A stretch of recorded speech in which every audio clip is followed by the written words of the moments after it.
শত্রু বানানোর জন্য কোনো ঝগড়া করতে হবে না, বরং এমনিতে ভালো কাজ করো, এমনিতেই শত্রু হয়ে যাবে। ইচ্ছা থাকলে উপায় বের করা যায়, ইচ্ছা না থাকলে অজুহাত বের করা যায়। যতই দামি হোক না কেন, ভেতরে কালি না থাকলে যেমন কোনো দাম নেই, তেমনি মানুষ যতই শিক্ষিত হোক না কেন, তার মধ্যে যদি শিক্ষা না থাকে, তবে সে শিক্ষা মূল্যহীন। যেখানে নিজের কোনো মূল্য নেই, সেখানে কষ্ট হলেও নিজেকে সরিয়ে নেওয়াটাই উত্তম। মুখে শোনা কথাটাই না বিশ্বাস করাই ভালো, কারণ সত্যের তুলনায় মিথ্যা তাড়াতাড়ি ছড়িয়ে পড়ে। কখনো ভালোবাসতে চাইলে মা বাবাকে ভালোবাসুন, কারণ নিশ্চিত কখনো ঠকবেন না। মনে হচ্ছে ছয়ের দাগে, ছয়ের দাগের বেলা কি দেখবো না, অষ্টম শ্রেণীর বলা আছে, দেখো অষ্টম শ্রেণীর দুটি বিভাগের ছাত্রছাত্রীরা অবসর সময়ে কি কি বিষয় পছন্দ করে তার একটি তালিকা তৈরি করেছি। একজনের একটি বিষয় পছন্দ করবে। এবার এখানে দেওয়া আছে যেগুলো পছন্দের বিষয় দেওয়া রয়েছে, ছাত্রছাত্রীর সংখ্যা, গান, কবিতা, নাচ, নাটক, ছবি আঁকা, এদের সংখ্যাগুলো দেওয়া আছে। এগুলো কেমন করব, এরকম এক সাইডে লিখবো একদিকে যে বিষয়গুলো কোনগুলো রয়েছে। গান তো লেখাই রয়েছে, এখানে আমরা দেখতে পাচ্ছি গান লেখানো রয়েছে, গান লিখেছি। কবিতা, নাচ, নাটক, ছবি আঁকা। এবারের কাজ কি, এদিকে তাদের সংখ্যাগুলো আমাদের দেখে এখান থেকে যেরকম আছে সেরকম। গানের বেলা দেখেছিলাম কত, 20, তাহলে এখানে লিখবো 20। কবিতা 25 আছে দেখতে পাচ্ছি, তাহলে কবিতার বেলা লিখেছি 25। নাচে 27 আছে দেখতে পাচ্ছি, তাহলে নাচের বেলা লিখেছি 27। এখানে নাটকে 28 দেওয়া আছে, নাটকে 28। আর ছবি আঁকাতে 20 লেখা আছে, সেই 20টাকে লেখা হয়েছে। এখন আমাদের পরের পয়েন্ট হচ্ছে ভগ্নাংশ কীরকম বের করতে হয়। যে নাম্বারটা দেওয়া আছে সেই নাম্বারটাকে উপরে লিখতে হয়, আর নিচে কোন নাম্বারটা লিখবো। ভগ্নাংশের বেলা তো দুটো নাম্বার লাগে, নিচে একটা, অর্থাৎ লব আর হর লাগবে। লবে যদি রাখি 20, নিচের দিকে হর রাখবো। হর কি রাখবো না, হর হচ্ছে এই সবগুলোকে যোগ করব, সবগুলোকে যোগ করে যেটা পাবো সেটাই হচ্ছে এর হর। তো এখানে দেখতে পাচ্ছ 20, 25, তারপরে 27, তারপরে 28, তারপরে 20, এইগুলোকে সবগুলোকে যদি যোগ করি আমরা পাবো 120। সেই জন্য এই ঘরটাতে লেখা রয়েছে 20/120। এরপরে দেখতে পাচ্ছি যে পরেরটাতে 25 আছে, তাহলে 25 উপরে থাকবে, নিচে হবে 120। তারপরে 27 উপরে, নিচে হবে 120। 28 হবে লবে, আর হরে হবে 120। এই 20টা উপরে থাকবে আর নিচে হবে 120। এবার কাটাকাটি করতে হবে, যে একটা নামতাই যাবে এমন কিছু না, যে কোনো নামতাই যেতে পারে। সেই জন্য আমাদের কি করতে হবে, প্রথমে দেখতে হবে এটা কোন নামতাই কাটে। একটা শূন্য কেটেছি, তোমরা পারলে আরও 2-এর কাটতে পারো, আর কাটার দরকার নেই। তারপরে এটাকে কেটেছি 5-এর নামতাই, 5×5 = 25, 5×24 হয় 120। আর এটা কতই কাটা হয়েছে, এটাকে আমরা দেখতে পাবো 3×9 = 27, আর 3×4 হয় 12, আর একটা শূন্য আছে, একটা শূন্য পাশে বসছে। এটাকে কত কাটা হয়েছে না, 4-এর নামতাই। এই 28কে যদি কেটে দেই, 4×7 কত পাবো, 28, আর 4×3 12 হয়, তাই না। আর একটা শূন্য পাশে ছিল বলে একটা শূন্য পাশে বসিয়ে দিয়েছি। পরেরটাতে কি দেখতে পাচ্ছি, পরেরটাতে 20 ছিল, 120। এই আগেরটার মতো জাস্ট একটা শূন্য ওপরের, একটা শূন্য নিচের কেটে দেওয়া হয়েছে, থাকলো 2, থাকলো 12। এটাই হচ্ছে। এবার কেন্দ্রীয় কোণ বের করানোর পদ্ধতি কি, কেন্দ্রীয় কোণ বের করানোর ক্ষেত্রে যে ভগ্নাংশটা পেলাম সেটা আগে লিখবো। এখানে 2/20 পেয়েছি, তাহলে 2/20কে আগে লিখতে হবে আমাকে। 2/12, 2/12 আগে লেখা হলো। এবার কাজ হচ্ছে এই 2/12-র সাথে 360 গুণ করতে হবে। কেউ যদি বলে যে 360 কেন গুণ করতে হবে, তখন কি উত্তর হবে, কারণ একটা বৃত্তের পুরো কোণের মান হচ্ছে 360 ডিগ্রি। একটা বৃত্তের কোণের মান কত, 360 ডিগ্রি। সেই জন্য কেন্দ্রীয় যে কোণটা বের করতে হয় সেটা 360 দিয়ে অবশ্যই গুণ করতে হয়। তাহলে এর বেলাও 5/24 আছে, নিশ্চয়ই একেও 360 দিয়ে গুণ করব। 360 ডিগ্রি। এর বেলা কত বেরিয়েছে, 9/40, একেও 360 দিয়ে গুণ করব। এর বেলা দেখতে পাচ্ছি 7/30, একেও কত, 360 দিয়ে গুণ হবে। এর বেলাও দেখতে পাচ্ছি 2/12, একেও 360 দিয়ে গুণ হবে। তাহলে সবগুলোর মাথায় কি থাকবে, ডিগ্রি। তাহলে এখন আমাদের কাছে প্রশ্ন হচ্ছে যে 360 দেওয়া হলো কেন? উত্তরটা হচ্ছে আমাদের বৃত্তের যে পুরো একটা বৃত্তের কোণের পরিমাপ হচ্ছে 360 ডিগ্রি। এবার কাটাকাটি করে কমিয়ে নিতে হবে। 12 র নামতায় কি 36 আছে? উত্তর হচ্ছে হ্যাঁ। 12 একে হয় 12 আর 12 তিনে 36। একটা শূন্য পাশে আছে, তাহলে একটা শূন্য পাশে দিতে হবে। 12 একে 12 হয়ে যায় আর 12 তিনে হয় 36। একটা শূন্য পাশে আছে মানে পাশে তো দিতে হবে, না হলে সে এর তো কম থাকবে। এর বেলা দেখতে পাচ্ছি একটা শূন্য আছে, একটা শূন্য কেটে দিই। এবার 3 দিয়ে এটাকে কাটি, 3 একে 3, 3 দুনে 6। আচ্ছা গুণ করে বসিয়ে দিই। এখানে গুণ করলে কি কি পাবো? 2 আছে, গুণ আছে আর 30 আছে, আর তো কিছু নেই। 2 গুণ 30 ছাড়া আর কিছু দেখতে পাচ্ছি না। এবার আমাদের কথা হচ্ছে 2 আর 30 গুণ করলে কত পাবো? 60 পাবো, 60 ডিগ্রি।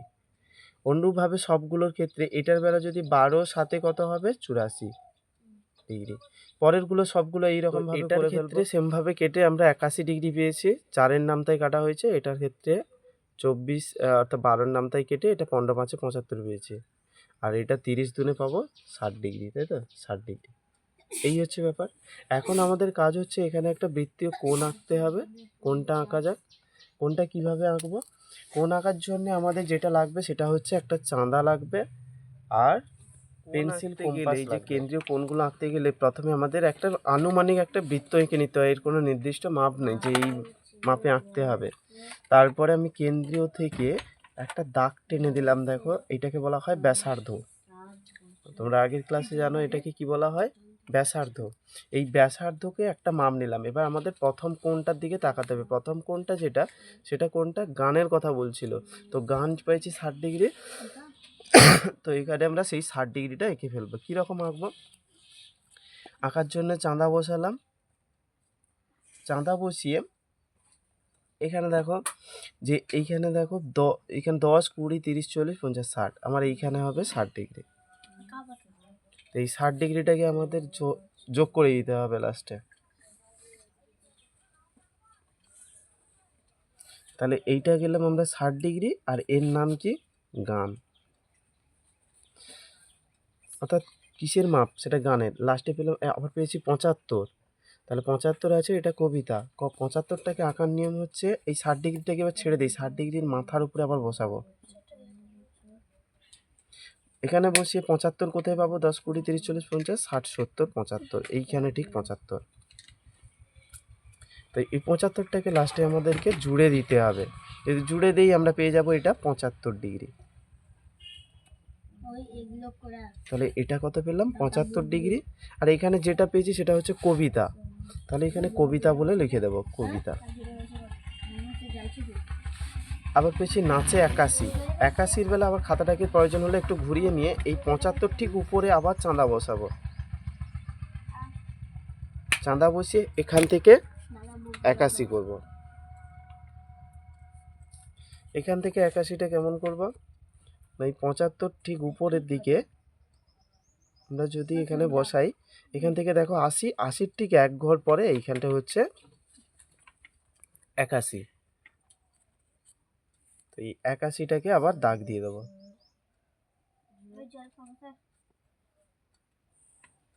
তো এইটা কত? এটা হচ্ছে 81 ডিগ্রি আর এইটাকে বলা হয় নিশ্চয়ই নাচ। তাহলে এখানে নাচ বলে লিখে দিলাম। এবার হচ্ছে নাটকের ক্ষেত্রে 84 ডিগ্রি। এই 84 ডিগ্রিটা করতে হলে আবার আমাকে খাতাটাকে ঘোরাতে হবে। ঘুরিয়ে ঠিক নাচের পরে, প্রয়োজন হলো ঘুরিয়ে নিয়ে করাটাই বেটার। নাচের পরে এইরকম করে রাখাবো। আমাদের হচ্ছে না, এটা কত? নাটক হবে, নাটক হবে 84। তো এইখান থেকে নিচেরটাকে ধরতে হবে। এখন হচ্ছে দুটো রেখা আছে, আমরা কোনটাকে ধরবো? নিচেরটাকে ধরে ধরে যাব, কারণ আমরা এই ধারের দাগটা ধরছি না, তার কারণে আমাদেরকে এই ধার থেকে যেতে হবে। উপরের লেখাটাকে ধরলে হবে না, নিচের রেখাটাকে ধরি। 10 20 30 40 50 60 70 80। ঠিক তারপরে 4 ঘর যাব, 5 ঘর তো যেতে পারবো না। 5 ঘরের আগে একটা বিন্দু দেব, দিয়ে লাস্টে জুড়ে দেব। এইটা হয়ে গেল আমার 84 ডিগ্রি। এটা কত? 84 ডিগ্রি। আর এইটা কি? এইটা হচ্ছে নাটক। তাহলে বাইরে আমাকে কি লিখে দিতে হবে? নাটক বলে।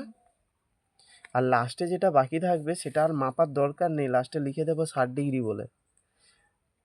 পরীক্ষা হলে মাপতে গেলে অনেক সময় লাগবে। আর এইটা হচ্ছে ছবি আঁকা, তো বাইরে লিখে দেই ছবি আঁকা বলে। এই হচ্ছে আমার টোটাল পাইচিত্র হলো। এইটাকে বলা হয়, এটা হলো আমাদের পাইচিত্র। তো এখানে আমরা নিচে লিখে দিতে পারি পাইচিত্রটি হলো, বা নিচে পাইচিত্র বলে লিখে দিলাম। বুঝা গেল? এই হচ্ছে আমাদের টোটাল গণিতটা হলো। তাহলে আসো এটা 6। এরপরে আমরা করব এই 7 আর 8। এইটা তোমাদের জিজের জন্য থাকলো, যদি কারো প্রবলেম হয় অবশ্যই বলবে, আমি লাস্টে করিয়ে দেবো। কিন্তু 9এরটা দেখো, আবার 9এরটা করে দেখাচ্ছি। 9এরটার বেলায় কী পাবো? 9এরটার বেলায় এই ধরনের একটা গণিত দেওয়া আছে, যে বলছে 120 জনের একটি দলকে পছন্দের ঋতু জিজ্ঞাসা করে প্রাপ্ত তথ্য দিয়ে নিচের পাইচিত্র বানানো হলো। নিচের পাইচিত্র থেকে প্রশ্নগুলির উত্তর খোঁজার চেষ্টা করি। এবার এইটাকে কি বলা হয়? এইটা নাকি পাইচিত্র, তাই তো? এবার এই পাইচিত্র থেকে আমাদের কাজ হচ্ছে এখান থেকে কিছু প্রশ্ন দেওয়া আছে, উত্তরগুলো খুঁজতে হবে। সবচেয়ে বেশি কোন ঋতু পছন্দ করে? এখান থেকে দেখো 10 বেশি, না 20, না 30, না 40? উত্তরটা নিশ্চয়ই 40 হবে। তো 40 হলে এটা কোন ঋতু হবে? শীতকাল। কোন ঋতু লেখা আছে? শীতকাল। তো আমাদেরকেও এটা লিখতে হবে যে শীতকাল বলে, আর কিচ্ছু লিখতে হবে না। তাহলে সবচেয়ে বেশি কোন ঋতু পছন্দ করে, উত্তরটা কি বলবো তাহলে? শীতকাল। আমরা যদি কেউ যদি লেখে গ্রীষ্মকাল, সে পুরো গল্লা খাবে। বোঝা গেল? তাহলে সবচেয়ে বেশি হচ্ছে শীতকাল। এবার বলছে কতজন কি করে পাবো? না, এখানতে হচ্ছে 40, তাহলে আমাদের কাজ হচ্ছে উপরে 40 লেখা। এই উপরে কত লেখা হয়েছে? 40। কিন্তু এখানে দেখো, এখানে 40 তো ঠিকই আছে, 40-এর নিচে 100 এলো কোথা থেকে? এই যে পার্সেন্টেজ দেওয়া আছে, এই পার্সেন্টেজ মানে কত? 100। এইটাকে বলা হয় শতকরা চিহ্ন। এটা কি কোন চিহ্ন? শতকরা বলা হয়। এই শতকরা মানে কত? 100। এবার বলছে তাহলে 100 জনের মধ্যে 40 জন নিশ্চয়ই শীতকাল পছন্দ করে, এটা সবাই বুঝতে পারবে। কিন্তু বলছে 180 জনের মধ্যে তাহলে কত? তাহলে গুণিতক দিয়ে এই 180 লেখা হয়েছে, সেই জন্যে এখানে বলছে 180 জনের একটা দলকে জিজ্ঞাসা করা। এইরকমভাবে একটা দলকে দাঁড় করিয়ে দেওয়া হলো, তাদেরকে জিজ্ঞাসা করা হলো যে সবচেয়ে বেশি কোন ঋতু পছন্দ করে। উত্তর পাওয়া গেল যে শীতকাল। এবার শীতকালের মধ্যে 40%, মানে 100 জনের মধ্যে 40 জন, তাহলে 180 জনের মধ্যে কতজন? এবার আমাদেরকে এখানটায় কাটাকাটি করে পেলাম 72 জন। একটা শূন্য কাটাকাটি, একটা শূন্য কেটে গেল, 8 ও 4 হলো 72 জন। এটাই উত্তর। 2-এর দাগেরটা দেখো, সবচেয়ে এবার বেশি জন তো পাওয়া গেল, তাহলে 2-এর দাগেরটায় এবার বলছে সবচেয়ে কম জন কোন ঋতু পছন্দ করে। নিশ্চয়ই এখান থেকে আমরা উত্তর দিতে পারবো, যেটা হচ্ছে 10%, অর্থাৎ বর্ষাকাল। তাহলে এখানে আমাদের আস্তে করে লিখে দিতে হবে যে বর্ষাকাল বলে।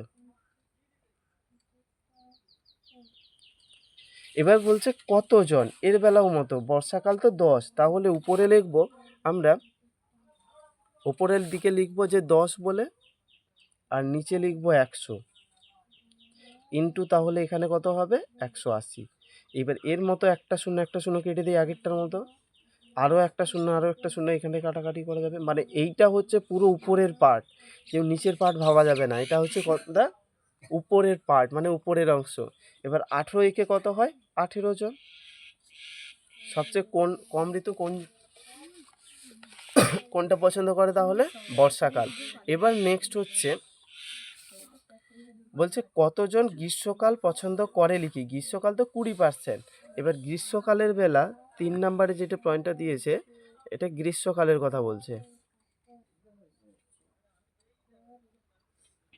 গ্রীষ্মকাল দেখতে পাচ্ছি 20%, 20/100। কিন্তু এটা 180 জনের মধ্যে কত? 180 জনের মধ্যে দেখতে গেলে না, একটা শূন্য কাটাকাটি যাবে, এখানে একটা শূন্য আগেরটার মতো। এবার হচ্ছে এখানে 18 আছে, 2 আছে, আর তো কিছু নেই। 18 দুনে নিশ্চয়ই 36, তাহলে 36 জন পছন্দ করে গ্রীষ্মকাল। তাহলে 18 দুনে কত পেলাম? 36। 18 দুনে 36 পেলাম। এবার নেক্সট হচ্ছে 4-এর দাগে, 4-এর দাগ পর্যন্তই করবো। এবার বলছে সবচেয়ে ছোট বৃত্তকলা দ্বারা কোন ঋতুকে বোঝানো হয়েছে। আমরা যদি এখানে সবচেয়ে ছোট বৃত্তকলা, এইগুলো এখন বলছে সবচেয়ে ছোট কথাটি বুঝতে পেরেছি। কেউ আবার বৃত্তকলাটি বোঝা যায়নি, তাই না? বৃত্তকলা বলতে বৃত্তের এক একটা যে এই অংশের কথা বোঝাচ্ছে, বোঝা গেল? এইগুলো। এবার এই অংশের মধ্যে সব থেকে ছোট হচ্ছে বর্ষাকাল, তাহলে আমরা এখানে লিখবো বর্ষাকাল। সবচেয়ে ছোট বৃত্তকলা দ্বারা কোন ঋতু বোঝানো হয়েছে, উত্তরটা হচ্ছে শুধু বর্ষাকাল লিখতে হবে, আর কিচ্ছু লেখা যাবে না। বুঝে গেল? তাহলে এই হচ্ছে আমাদের হলো পাইচিত্র।